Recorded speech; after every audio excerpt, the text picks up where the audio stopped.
আজকে তোমাদের সাথে শেয়ার করব খুব চটজলদি একটা চিংড়ি রেসিপি, যেটা খুব তাড়াতাড়ি হয়ে যায়। এখানে দেখছো নুন হলুদ মাখানো চিংড়িগুলো।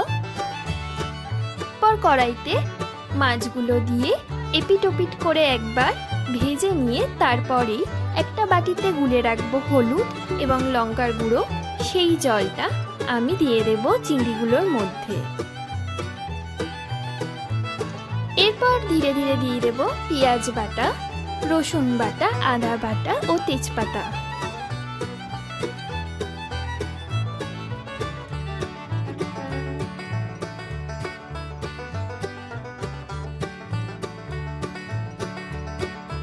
এরপর দেব পরিমাণ মতো নুন এবং গুঁড়ো গরম মশলা।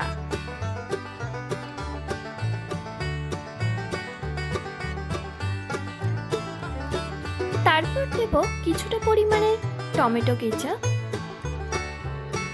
এরপর 1 চামচ মতন ঘি দিয়ে দেব। এই রেসিপিটা কিন্তু একদম লো ফ্লেমে হবে। এরপর ভালোভাবে কষিয়ে নেব।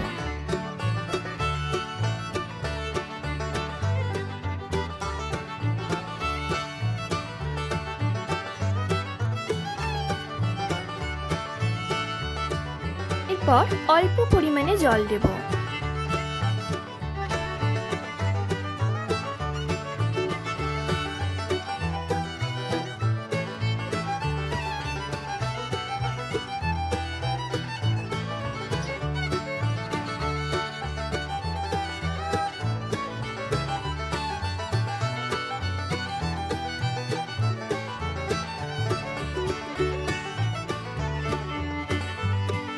এরপর যখন তেল ছাড়তে শুরু করবে তখনই কিন্তু নামিয়ে দেব চিংড়ির কারি।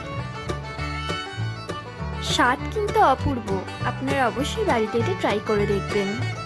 এরকম নতুন নতুন ভিডিও পেতে জলদি সাবস্ক্রাইব করে ফেলুন আমার চ্যানেলকে, আর প্রেস করে দিন পাশে থাকা বেল আইকনটি।